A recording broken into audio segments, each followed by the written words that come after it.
Assalamualaikum warahmatullahi wabarakatuh. Kami dari kelompok 4 ingin mempresentasikan penelitian yang kami buat dengan judul efektivitas perkuliahan daring pada mahasiswa di saat pandemi.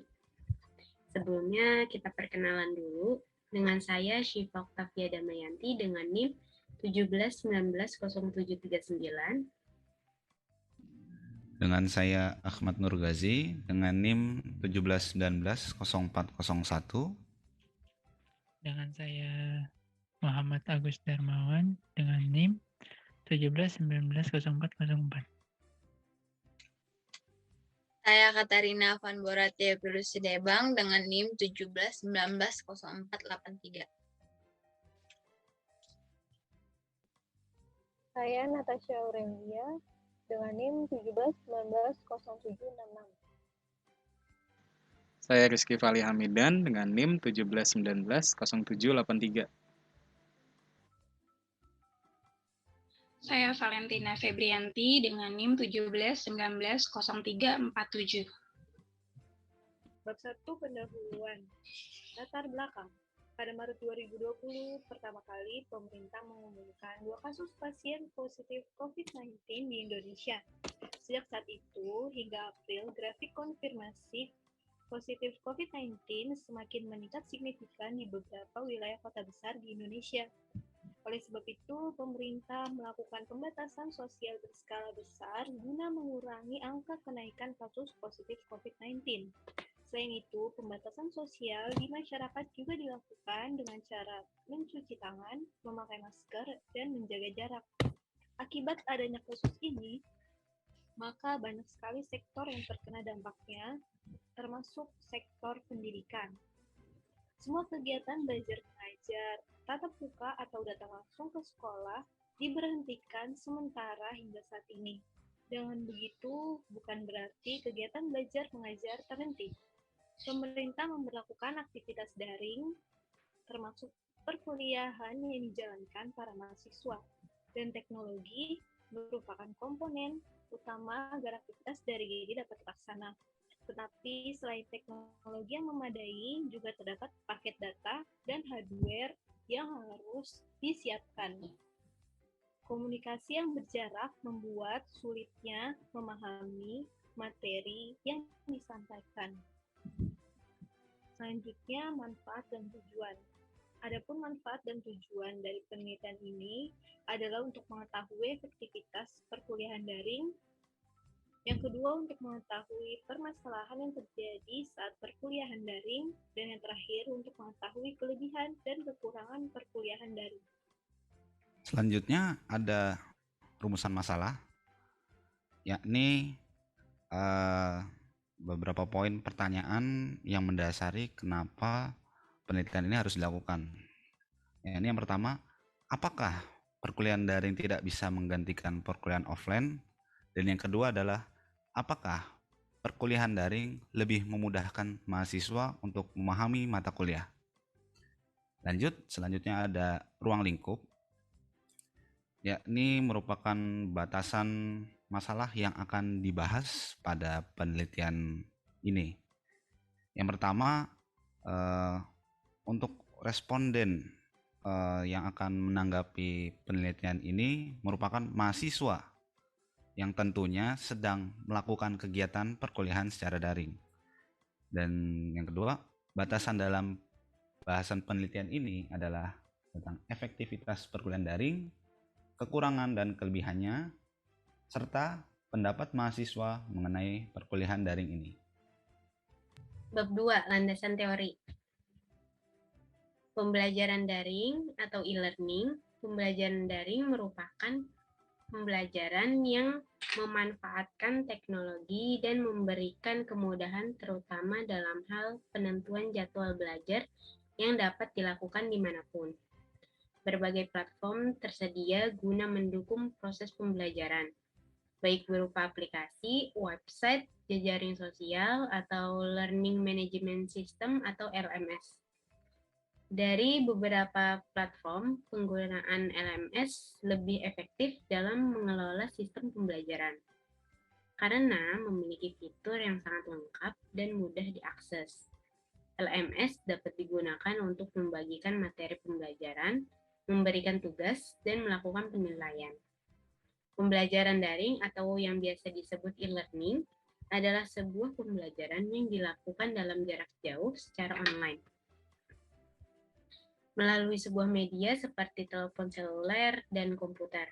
Pembelajaran daring ini memanfaatkan beberapa macam aplikasi atau web seperti Zoom, Google Meet, Google Classroom, atau suatu aplikasi yang sudah disediakan dari akademik masing-masing.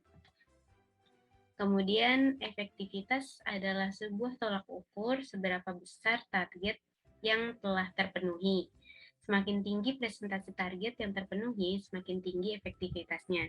Salah satu target parameter efektivitas belajar adalah terpenuhinya sebuah tujuan pembelajaran. Ketika tujuan pembelajaran terpenuhi, maka dapat disimpulkan pembelajaran mencapai efektivitasnya. Kemudian, keterlibatan siswa secara aktif menunjukkan efisiensi pembelajaran. Proses pembelajaran dikatakan efisien jika pembelajaran tersebut dapat mencapai tujuan yang diinginkan, serta siswa dapat memahami materi pembelajaran dan mempraktikannya.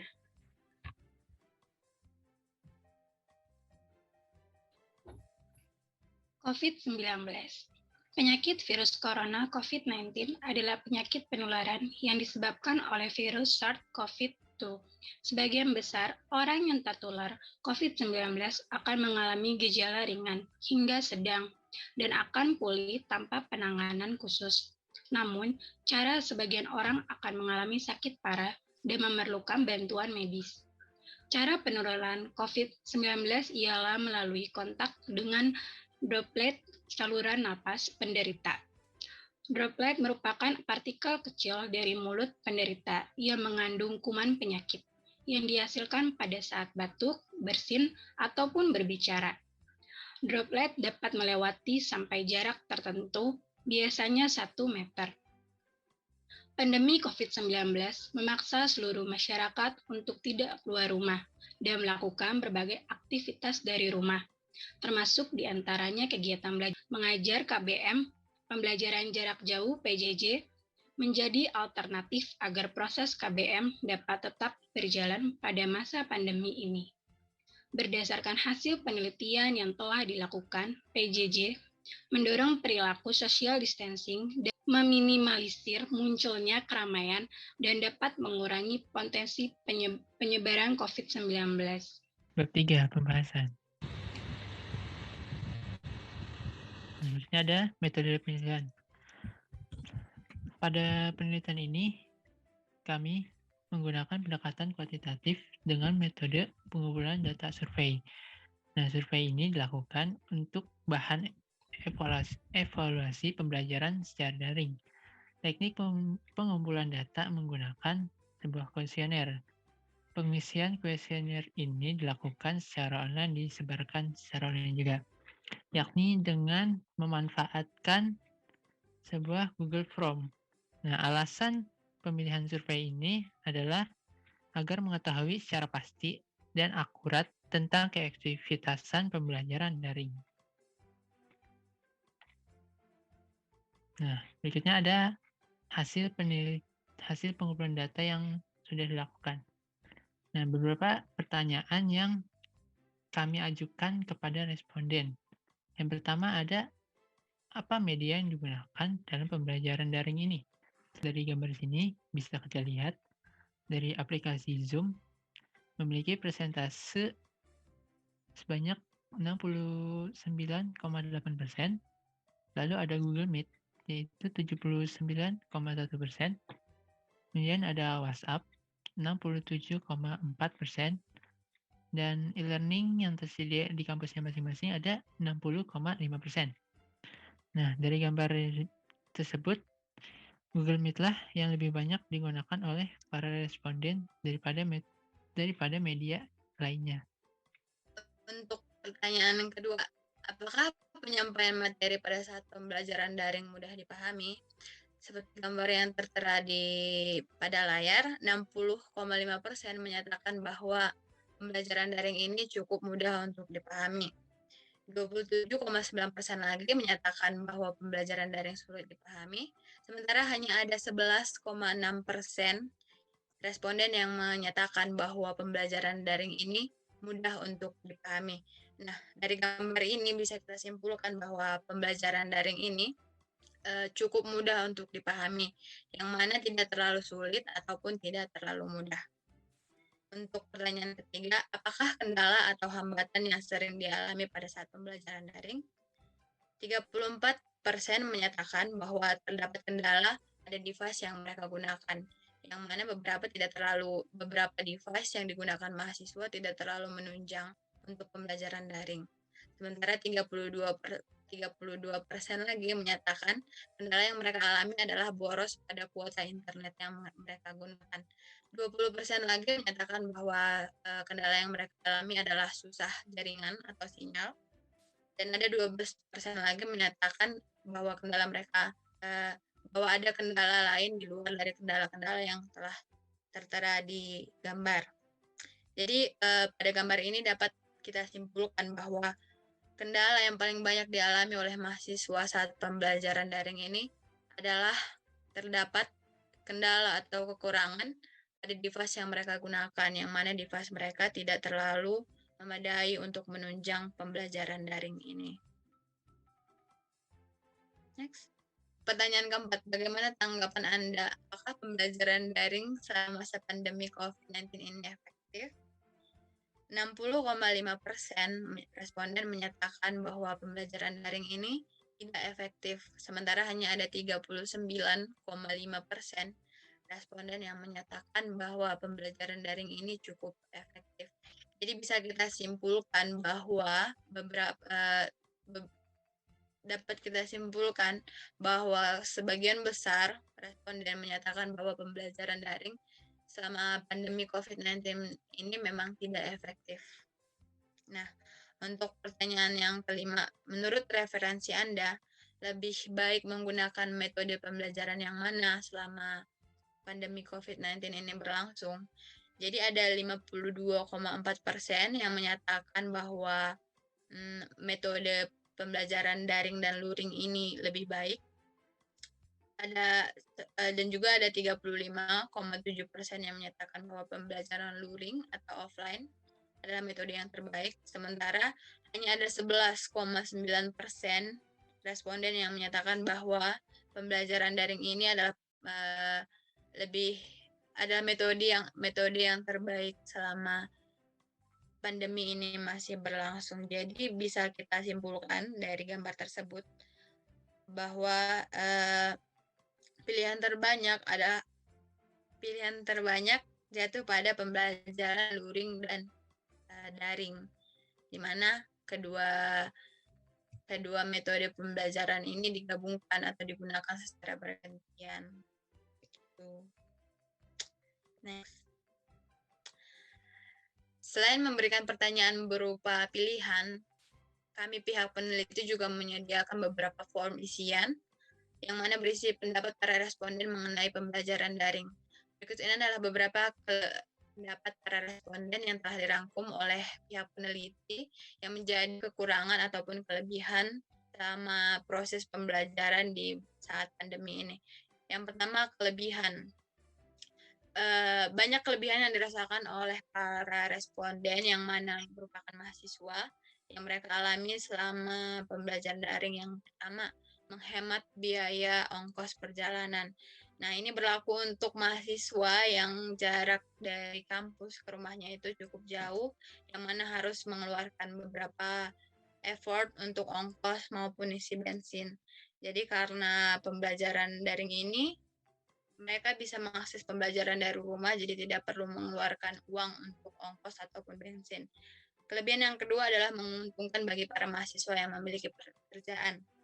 Yang mana untuk para mahasiswa yang sambil bekerja, jadi mereka bisa mengakses pembelajaran dari tempat kerja mereka. Jadi mereka tidak perlu bolak-balik dari rumah ke tempat kerja dan ke kampus. Bisa diakses di satu tempat. Untuk kelebihan yang ketiga, mahasiswa dapat lebih rileks dan santai. Nah, untuk ini tidak perlu dijelaskan berlarut-larut karena kita bisa mengakses dari rumah, jadi kita tidak perlu mengeluarkan effort yang lebih untuk mencakup pembelajaran kita selama daring. Kelebihan berikutnya adalah lebih fleksibel karena dapat dilakukan di mana saja.